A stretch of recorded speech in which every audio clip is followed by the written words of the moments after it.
สบายดีมื้อนี้ก็มาเล่นอยู่เฮือนลุงนงมาแวะเพิ่นกำลังคว้ากินเฮ็ดกินอยู่นี่จังได๋มาเบิ่งมีไผเนี่ยโอ้มีสายสมอนสบายดีเด้อพี่น้องเด้อสบายดีพี่น้องนี่ก็มีเอาทอนสมอนสบายดีหมดทุกคนเพิ่นว่าอันนี้มาจากโคโดเวลนี่ ว้ายเหล่าเจ้าหู้นี่ใส่ก่อนมาพี่นี่บ่ให้ขาดเด้อเพิ่นว่านี่มาพอกินแล้วแหละคนอายุหลายยังกินเหล้าได้ดีเด้อตัวนงเด้อกินบ่ได้จะยาขามันสาบว่าเป็นตาแซ่บเนาะเพิ่นว่าตัวนงธรรมดาได้80เลยธรรมดาคิดว่าหากระเซาเอ็ดบ่แม่นหมดโอ้แต่ว่ายังโยกเหล่าได้อยู่คือว่าอายุมันก็ยืน4เทื่อ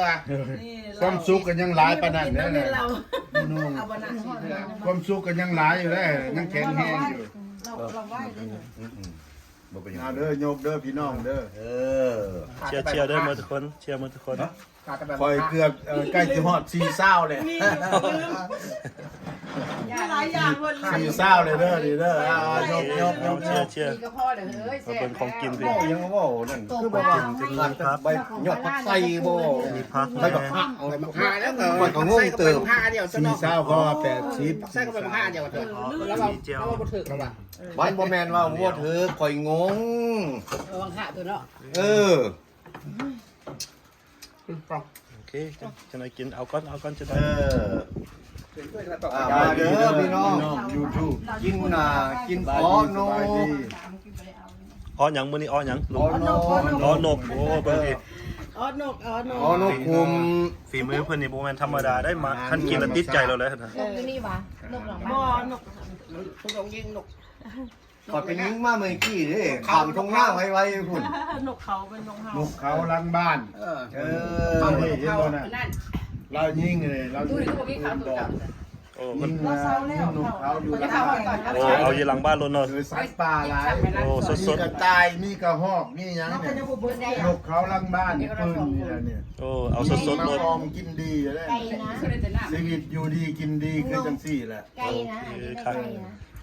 เอาแบบสดๆแล้วเนาะแบบสดๆเลยแบบสดๆแบบสบาย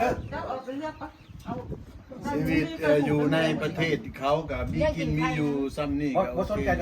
เที่ยวไปกินหรือเที่ยวไปเลี้ยงนี่มีแต่แนวท่านสนใจก็ติดต่อมาผู้ใดอยากอ้อมอยากลาบเนาะผู้ใส่สีตาดติดต่อมาเด้อเพิ่นว่า40ยังโสดอยู่เด้อขมเลยขมบ่ขมเลยขมเลยแก้วพระคมพระคมแบบบ้านเฮาเหรอนี่นะแก้วนั่น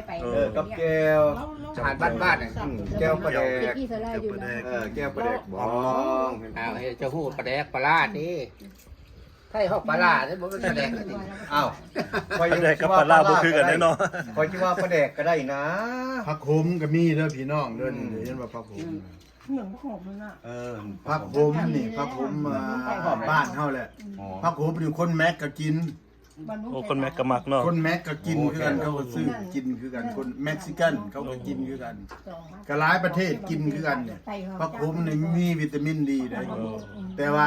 หลังบ้านตู้โน่งนี่มีครบหมดทุกอย่างมีกินมีอยู่บ่ได้ซื้อบ่ได้ซื้อบ่เป็นเงินเนาะเงินก็มีคือกันแล้วบ่หอยมาหั่นน่ะโอ้ยเงินก็มีพอใช้พอจ่ายเนาะไปหอยเงินหอยใบไม้มาแล้วก็ใบแบงที่ผักขมนี่ที่เป็นส่วนกันพวกกันนั่นเขามาเฮือนมาซ่านเพิ่นสดเป็นตาแซ่บเนาะเพิ่นบ่ว่าแท้ๆเลยเงินก็มีเงินก็มีคือกันเบิ่งเงินนี่เบิ่งหลายเศร้าอยู่เงินเห็นบ่มันบ่เงินหลายเศร้าอยู่เด้อบ่แม่นใบละ20กีบเด้อเพิ่นว่าหลายเศร้าอยู่เงินก็มีอยู่นี่เห็นบ่ได้มีเพิ่นว่าผู้ใดสนใจติดต่อมาเด้อเพิ่นว่าโสดแต่บ่สดเพิ่นว่าคันติดต่อมาแท้ระวังเด้อบัดนี้โอ้ตัวนี้ก็มีเห็นบ่น่ะนั่นเสือกแม่บ่หั่นน่ะบ่ได้เชื่อเมียเนาะจังได๋เพิ่นว่าเมียเห็น YouTube เพิ่นสิมาเอาคืนได้เพิ่นน่ะมีเมียแล้วเขาก็ เอาเชียร์เด้อเอาเชียร์ ขายหน้าก็ขายไว้ โอเคเอาเชียร์กันเด้อเอาเรายกเด้อหมดทุกคน อันน้ำจะให้อันเสาร์วันเสาร์ โอ้สิได้จอกที่2แล้วบัดนี้ เงินซื้อของเมียแล้วเนี่ยว่าจ่าย อ๋อเชื่อเมียเงินเมียต่างหากให้จีว่าเงินเจียงเมียเนาะ นี่แหละการเป็นอยู่ของคนโคโลเวียเนาะบ่มีหยังนั่งเล่นฮักแพงกันกินข้าวสามัคคีซุ่มแซวกันม่วนซื่น หลานชายหนูเจ้าก็ธรรมดา ไทย พอเราเคยเป็นเจ้านายเด้ก็เราหูจัก เราได้สมองพอแล้วนะ เพิ่นว่าไทยเอาแต่ ชา ผู้ ยเจ้าคนนี้ได้สมองพอแล้ว เพิ่นว่าไทยเอาแต่ผู้เบาบ่ได้เนาะต้องไทยเอาผู้สาวหน่อยเนาะเพิ่นว่าเนาะเพิ่นบอกเอาแต่ผู้เบาบ่ได้เนาะต้องเอาผู้สาวนำเนาะ